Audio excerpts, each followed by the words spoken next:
하나님 말씀 봉독하겠습니다. 사도행전 9장 19절에서 22절 말씀입니다. 신약성경 203쪽입니다.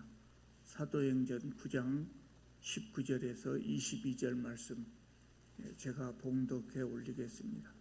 19절입니다. 음식을 먹으며 강건하여 지니라. 사울이 다메섹에 있는 제자들과 함께 있을새 즉시로 각 회당에서 예수가 하나님의 아들이심을 전파하니 듣는 사람이 다 놀라 말하되 이 사람이 예루살렘에서 이 이름을 부르는 사람을 멸하려던 자가 아니냐. 여기 온 것도 그들을 결박하여 대제사장들에게 끌어가고자 함이 아니냐 하더라. 사울은 힘을 더 얻어 예수를 그리스도라 증언하여 다메섹에 사는 유대인들을 당혹하게 하니라. 아멘. 지난주에는 사울이 예수님을 만난 이야기를 했습니다. 사울은 기독교인을 잡으러 다메섹에 가다가 그 길에서 예수님을 만나고 엄청난 충격을 받고 그리고 사흘 동안 금식하면서 기도했습니다. 오늘은 그 다음의 이야기입니다. 사울이 금식하고 기도하고 있을 때 예수께서 사람을 보내십니다. 아나니아라는 사람입니다. 이 아나니아라는 사람은 다메섹에 살고 있었던 제자였다 그랬습니다. 그러니까 기독교인이었다 그 말입니다. 다메섹에 이전에 살고 있었던 제자였던 것이죠. 10절을 보면 환상 중에 예수께서 이 아나니아를 부르십니다. 그래서 집가라 하는 거리로 가서, 집가가 거리 이름입니다. 집가라 하는 거리로 가서 유다의 집에서 다소 사람 사울이라 하는 사람을 찾으라. 아주 구체적으로 확실하게 예수께서 말씀해 주십니다. 예수님의 말씀을 듣고 아나니아는 사울에게 가기를 두려워했습니다. 가기가 어렵다고 말씀을 드렸습니다. 예수님께. 왜 그렇습니까? 아나니아는 사울이 어떤 사람인가 소문을 통해서 이미 알고 있었습니다. 그래서 두려워했던 것이죠. 사울을 두려워했던 것이죠. 그래서 사울에게 가기를 꺼려했어요. 그래도 예수께서는 말씀하십니다. 가라. 이 사람은 내 이름을 이방인과 임금들과 이스라엘 자손들에게 전하기 위하여 택한 나의 그릇이다. 이렇게 말씀하셨어요. 그러니까 예수님은 사울을 택하시고 이미 전에 미리서 택하시고 다메섹 도상에서 부르시고 그리고 사울을 위해서 미리 아나니아를 준비하셔서 사울을 전도자로 세우신 것입니다. 그러니까 사울이 전도자가 된 것은 처음부터 끝까지 예수께서 직접 행하신 일입니다. 여러분, 그러지 않았다면 사울이 선교 사역을 하기가 굉장히 어려웠을 겁니다. 여러분, 사울이 등장하기 전까지 교회의 주류 교회의 지도자가 누구였겠습니까? 사도들이었어요. 베드로, 요한을 비롯한 사도들이에요. 그 사도들을 중심으로 이전에 예루살em 교회에 모였던 그 사람들을 중심으로 교회가 일을 하고 선교를 하고 그렇게 하고 있었던 겁니다. 그런데 느닷없이 사울이 등장해가지고 나도 예수님의 일을 하겠다 이렇게 등장한다면 사람들이 어떻게 보겠어요? 저 사람은 기독교인을 박해하던 흉악한 사람이 아니냐. 근데 저 사람이 느닷없이 뭔 일로 저렇게 일을 하겠다고 일어서서 나대는 것이냐 이렇게 생각할 수 있어요. 그래서 예수께서 이 사람을 직접 선택하신 것입니다. 사도들은 어떤 사람입니까? 예수님이 이 땅에 계실 때 예수님이 직접 선택하신 그런 사람들입니다. 그런데 사람들이 생각할 때 사도 바울은 예수님이 선택한 사람이 아니단 말이죠. 그러면 사도의 사도 바울의 사도성, 권위 이런 것을 인정하기가 어려운 것이죠. 그래서 예수님께서 미리서 선택하셔가지고 이 사도 바울로 하여금 이방인의 사역을, 이방인의 전도 사역을 맡게 하신 겁니다. 그래서 사울이 사도로서 권위를 갖게 된 것이죠. 아나니아가 사울에게 가서 안수했을 때 사울의 눈에서 비늘 같은 것이 벗어졌다 그랬어요. 그래서 사울이 다시 보게 되고 그리고 세례를 받고 음식을 먹고 기운을 차렸다 그랬습니다. 그리고 19절 하반절부터 보면은요, 사울은 다메섹에 있는 성도들과 며칠을 함께 보내면서 즉시로 각 회당에서 예수가 하나님의 아들이심을 전파했다 그랬습니다. 19절을 설명하기 전에요, 19절을 보면 좀 이상해요. 성경을 한번 보십시오. 19절을 보면 좀 이상해요. 음식을 먹으며 강건하여 지니라. 그러고 난 다음에 사울이 다메섹에 있는 제자들과 함께 있을새. 그리고 20절에 즉시로 각 회당에서 이렇게 글이 써졌어요. 그러니까 좀 말씀이 어색하지요.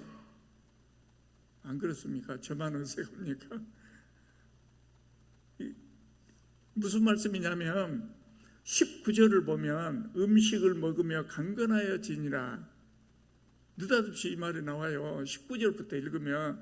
근데 이 19절 이 말씀은 18절에서 이어진 말씀이에요.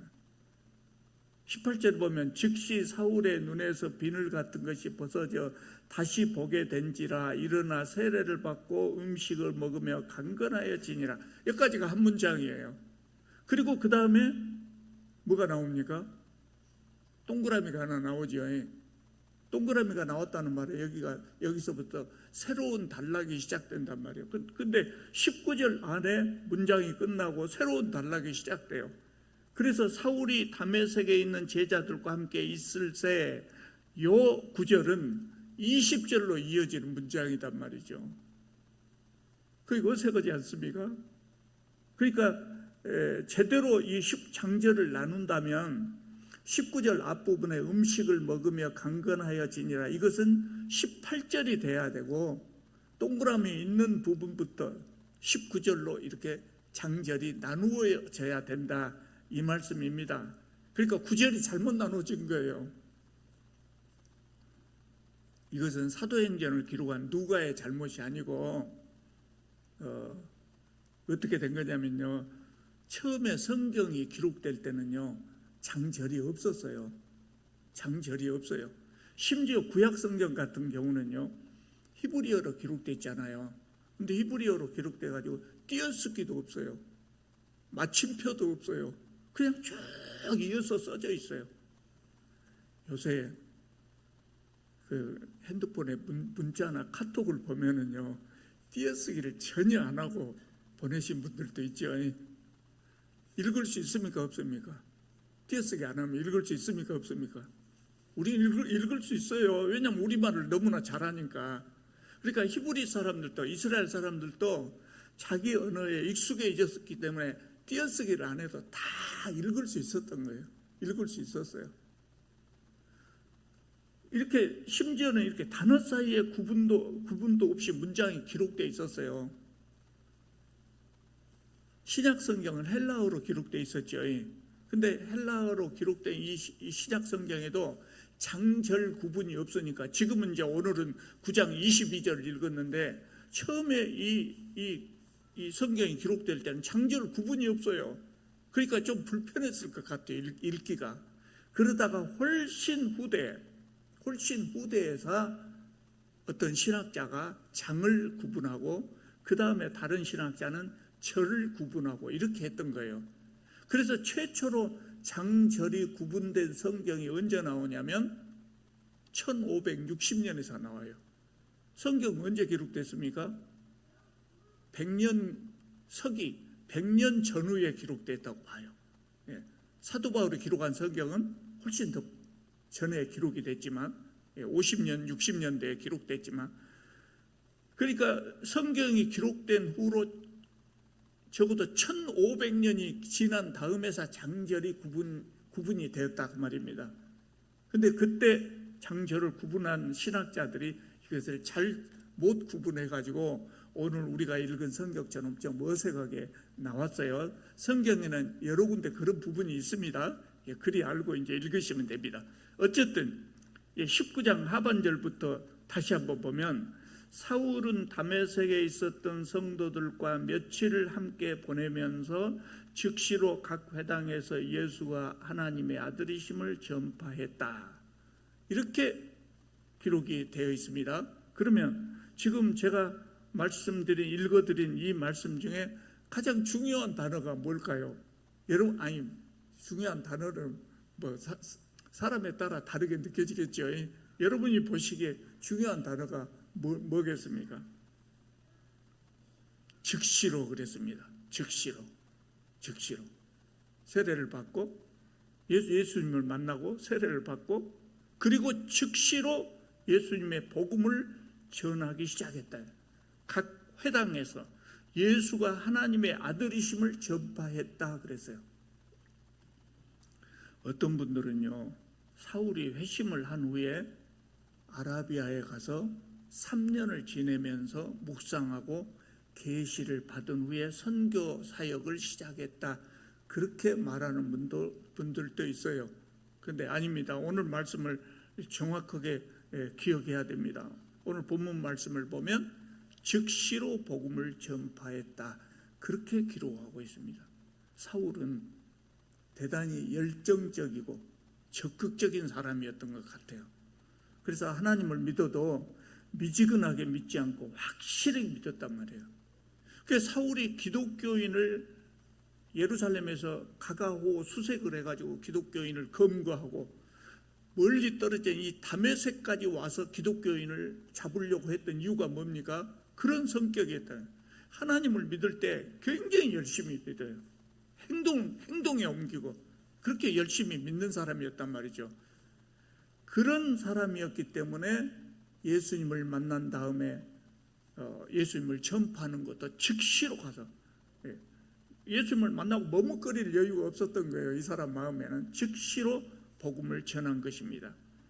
그 당시에 다메섹에 유대인의 회당이 이 다메섹에도 30여 개나 있었다 그랬어요. 30여 개나 있어요. 그러니까 유대인들이 거기도 많이 살고 있었던 것이죠. 그래서 사울은 이 회당을 돌아다니면서 복음을 전했어요.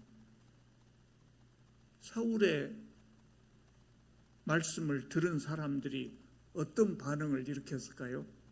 회당에서 모여서 예배를 드리던 유대인들이 사울의 말을 들었겠죠. 그랬을 때 이 유대인들의 반응이 어땠을까요? 21절을 보면 듣는 사람이 다 놀랬다 그랬어요. 왜 놀랬냐? 복음이 하도 좋아서 놀란 것이 아니고, 이 사람이 예루살렘에서 이 이름을 부르는 사람을 멸하던 자가 아니냐. 이 이름이 누구예요? 예수.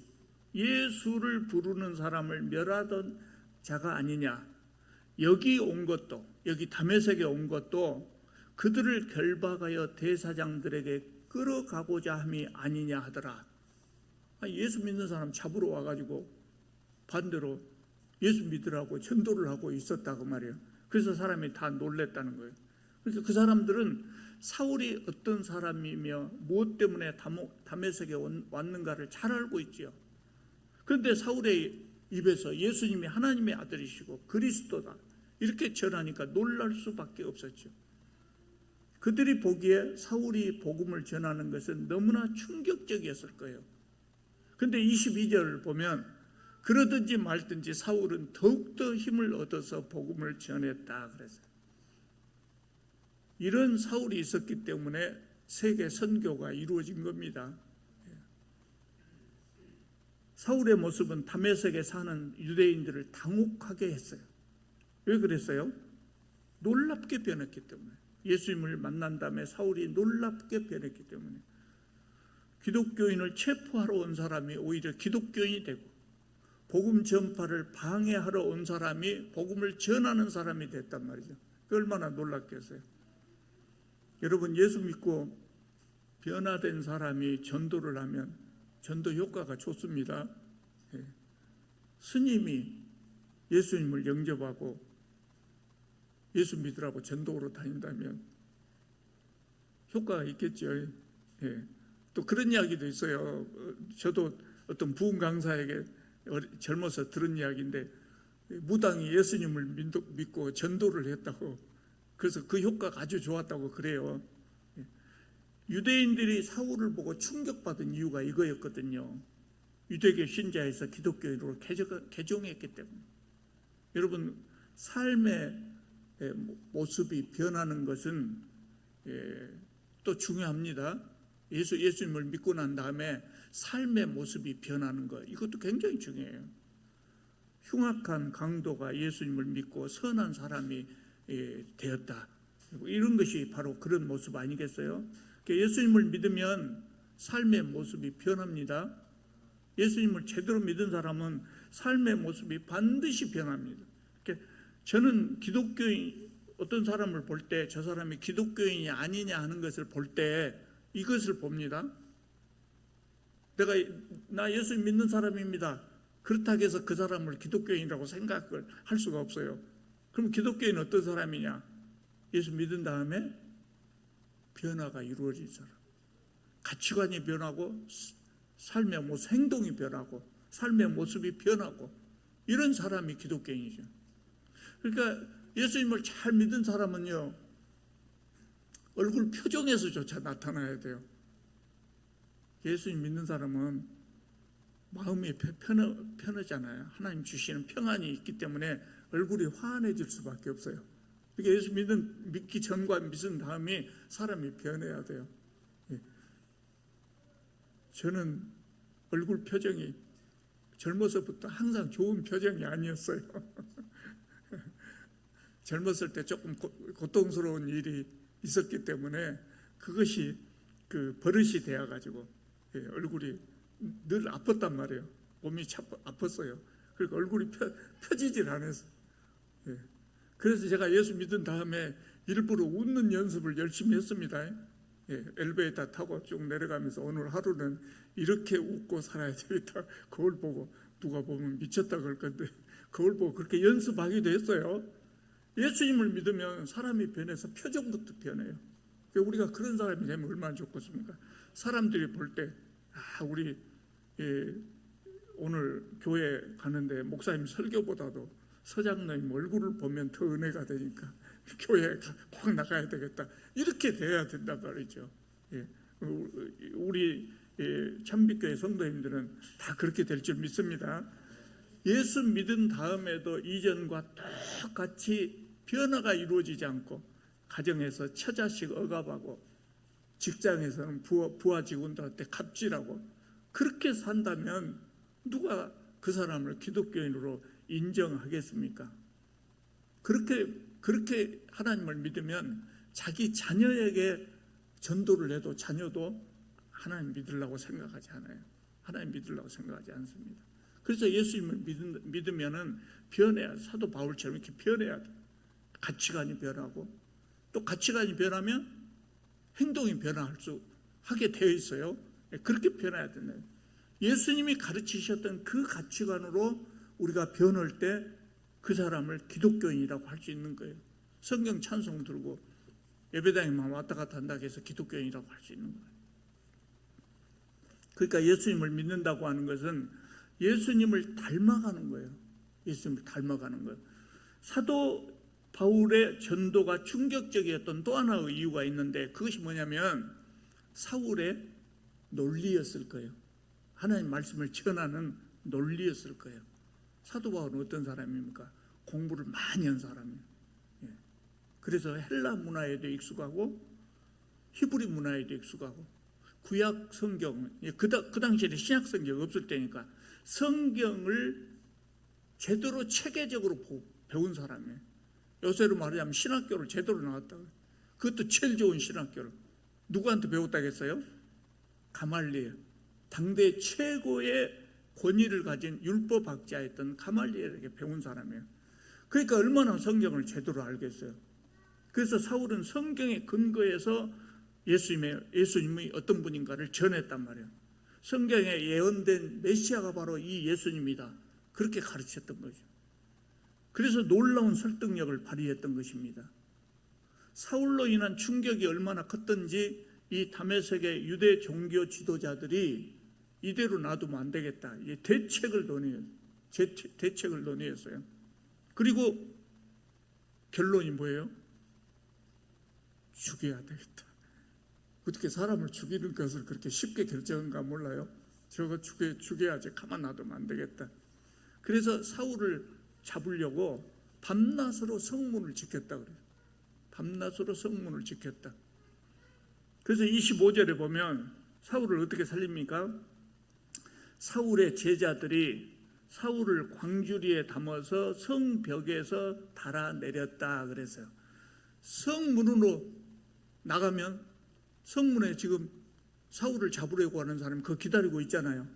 그러니까 성문으로는 못 나가고 광주리에 담아서 성벽에서 이렇게 달아내렸다는 거예요. 좀 이상하죠. 왜냐하면 우리나라 같으면 성벽 위에 집을 짓고 사는 사람 없어요. 지을 수도 없죠. 성벽이 공적인 건축물 아닙니까? 그런데 누가 거기서다가 집을 짓고 살겠어요? 근데 그때 이 지역에서는 성벽 위에 집을 짓고 사는 사람들이 들어 있었단 말이죠. 그래서 성을 탈출할 때 이런 방법을 종종 사용하기도 했던 거예요. 그리고 이제 26절을 보면 사울이 다메섹에서 나와가지고 어디로 갔어요? 예루살렘으로 갔다 그랬어요. 예루살렘으로 갔다. 이 구절이요, 갈라디아서 1장하고 좀 비교해서 살펴볼 필요가 있어요. 갈라디아서에서는 다르게 나와요. 지금 다메섹에서 나와가지고 예루살렘으로 갔다 그랬죠. 근데 갈라디아서에 보면 다메섹으로 가는 길에서 예수님을 만난 다음에 사울은 자신의 가족들과 의논하지 않고 또 사도들을 만나러 예루살렘으로 가지도 않고 아라비아로 갔다가 아라비아에서 다메섹으로 돌아갔다. 그렇게 이야기를 하고 있어요. 그리고 그 후 3년 만에 게바를 방문하려고 예루살렘에 올라갔다. 다메섹에 갔다가 3년 만에 게바는 베드로죠. 베드로를 방문하려고 예루살렘에 갔다. 이렇게 말하고 있어요. 그러니까 여기 이 지금 우리가 본 사도행전하고 좀 다른 것 같이 기록이 돼 있는데 25절에서 사울이 광주리를 타고 다메섹을 탈출한 후에 26절에서 바로 예루살렘으로 가서 제자들을 만나려고 한 것이 아니고 그 사이에 아라비아에 갔다가 다시 다메섹 갔다가 그리고 예루살렘에 간 거죠. 그러니까 우리가 읽은 사도행전 9장 25절과 26절 사이에는 간격이 있어요. 시간의 간격이 몇 년 간격이 있어요? 3년이라고 하는 시간 간격이 있는 거죠. 우리는 보통 아라비아라고 하면 모래가 날리는 사막만 생각합니다. 그런데 아라비아에도 도시들이 많이 있어요. 사람들도 많이 살고. 그래서 사울은 회심한 직후에 다메섹에서 복음을 전하고 거기서 나온 다음에 아라비아로 간 겁니다. 아라비아에 간 것도 복음을 전하기 위해서 간 것으로 보여요. 무슨 광야에 가서 하나님 만나려고 금식 기도하고 그리고 하나님으로부터 특별한 계시를 받고 이런 것이 아니고 아라비아에 간 것도 복음을 전하러 간 것 같아요. 성경학자들은 그렇게 추정을 하고 있어요. 왜냐하면 사울이 행동파거든요. 느낌은 바로 행동에 옮기거든요. 그러니까 다메섹에서도 즉시로 복음을 전하잖아요. 그러니까 사울이 아라비아에 간 것도 복음을 전하기 위해서 간 것으로 보여요. 당시에 아라비아 도시에도 유대인들이 많이 살았고 또 유대인들의 회당도 있었어요. 그래서 그곳에 가서 사울은 또 복음을 전했습니다. 그런 다음에 3년 만에 예루살렘에 간 겁니다. 26절에 보면 사울은 예루살렘에 올라가서 예수님의 제자들을 만나고자 했다고 그랬죠. 사도들을 만나려고 한 겁니다. 사도들이 만나 주겠습니까? 안 만나 주겠습니까? 사도들이 쉽게 사울을 만날 수가 없어요. 왜요? 아까 아나니아처럼 사울을 두려워했단 말이에요. 아직도 사울의 본심을 알지 못한 것이죠. 사도들은 사울이 예수님을 영접했다는 사실 자체를 아직은 믿지 못했어요. 그때 사울을 사도들에게 소개한 사람이 누구예요? 바나바라고 나오죠. 바나바. 우리가 저 앞에 4장, 사도행전 4장에서 봤던 사람이에요. 그때 뭔 일을 했냐면 밭을 팔아서 헌금했다. 그래서 이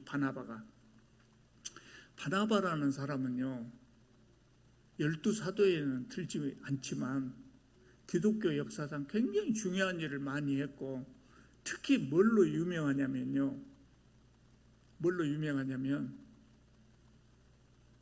2인자, 1인자가 아니고 2인자로서 자기 직분을 아주 충성스럽게 잘한 사람으로 유명합니다. 이 사람의 이름이 위로의 아들이라는 뜻을 가지고 있어요. 위로의 아들. 이 바나바는 그 이름대로 남을 위로하는 사람이었고 아주 선하고 온유한 사람이었던 것 같아요. 그래서 바나바가 사울을 사도들에게 데리고 가가지고 사울이 예수님을 만난 사실, 다메섹에서 복음을 전파한 사실, 이런 것을 다 말하면서 사울을 사도들에게 소개를 했어요. 그래서 28절을 보면 드디어 사울이 제자들과 함께 있어 예루살렘에서 출입하며 그랬습니다. 이 말씀은 사울이 드디어 예수님의 제자들과 좋은 관계를 맺게 되었다, 그 말입니다. 그래서 사울은 예루살렘에서도 복음을 담대하게 전했습니다. 또 스데반처럼 예루살렘에 있는 헬라파 유대인들의 회당을 돌아다니면서 복음을 잘 전했어요. 아까 말씀드린 대로 사울은 구약 성경에 통달한 사람이었기 때문에 복음을 성경 말씀에 근거해서 잘 전할 수 있었을 거예요. 예루살렘에서도 그렇게 활동을 하니 유대 종교 지도자들의 눈에 좋게 보일 리가 없죠. 그러니까 여기서도 사울을 죽이려고 했던, 죽여야 되겠다, 이렇게 결정을 내린 거예요. 그것을 알고 예루살렘에 있는 기독교인들, 형제들이 사울을 피신을 시킵니다. 30절 한번 보십시오. 30절. 형제들이 알고 가이사랴로 데리고 내려가서 다소로 보내니라. 다소는 왜 다소로 보냈어요? 사울의 고향이에요. 사울의 집이 있어요. 그러니까 멀리 다소로 피신을 시킨 겁니다. 30절에 그냥 다소로 보냈다 그러면 될 것을 가이사랴로 데리고 내려가서 다소로 보냈다, 이렇게 기록하고 있거든요. 성경 말씀은 굉장히 치밀한 편집 과정을 거치기 때문에 한마디도 버릴 것이 없어요. 그냥 다소로 보냈다 그러면 될 것을 가이사랴로 데리고 내려가서 다소로 보냈다. 왜 그렇게 이야기를 했을까요? 이스라엘의 지도를 보면 금방 알 수 있어요. 예루살렘에서 다소를 가려면 어떻게 가냐면 이렇게 기역자로 갑니다. 기역자 거꾸로 이렇게 아래서부터 쭉 올라가 가지고 왼쪽으로 이렇게 갑니다. 남쪽에서 북쪽으로 올라가고 다시 서쪽으로, 기역자지요. 기역자를 이렇게 거꾸로 올라가야 돼요. 그런데 배를 타고 가면 이렇게 기역자로 안 가고 바로 가로질러서 갈 수 있어요. 먼 길을 걸어갈 필요도 없이 배를 타고 갈 수 있어요. 배를 타고 가면 쉽단 말이에요. 예루살렘에는 항구 도시가 아니잖아요. 예루살렘은 항구 도시가 아니기 때문에 바로 가까이에 있는 가이사랴라고 하는 항구로 가가지고 거기서 배를 태워서 가이사랴로 보낸 겁니다.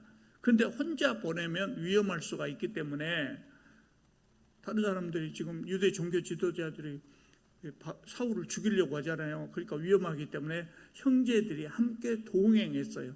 그래서 데리고 갔다는 표현을 한 겁니다.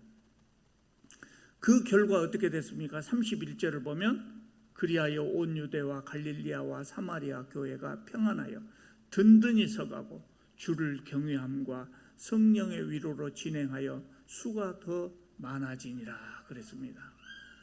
오늘 우리는 예수님이 예수님을 만난 사울이 변화된 것을 봤습니다. 사울은 예수님을 만난 후에 변화되어서 복음을 전했습니다. 다메섹에서도 전하고 아라비아에 가서도 전하고 예루살렘에 가서도 전하고 간 곳마다 복음을 전했습니다. 여러분 금년도 표어를 송구 영신 예배 때 말씀드렸죠. 복의 근원이 되자 그랬어요. 복의 근원이 되자. 복의 근원이 된다는 건 뭐예요? 하나님으로부터 받은 복을 남에게 이렇게 나누어주는 사람이 되자 그 말이에요. 복음을 전하고 하나님으로부터 받은 평안을 전하고 많은 복을 받은 복을 그대로 다른 사람에게 전해주자 하는 것이 금년 1년의 우리의 목표거든요. 그래서 우리도 사도 바울이 그랬던 것처럼 사도 바울이 그 일을 했어요. 우리도 사도 바울처럼 하나님으로부터 받은 복을 세상 모든 사람들에게 전하는 복의 근원이 다 되시기를 바랍니다. 기도드리겠습니다.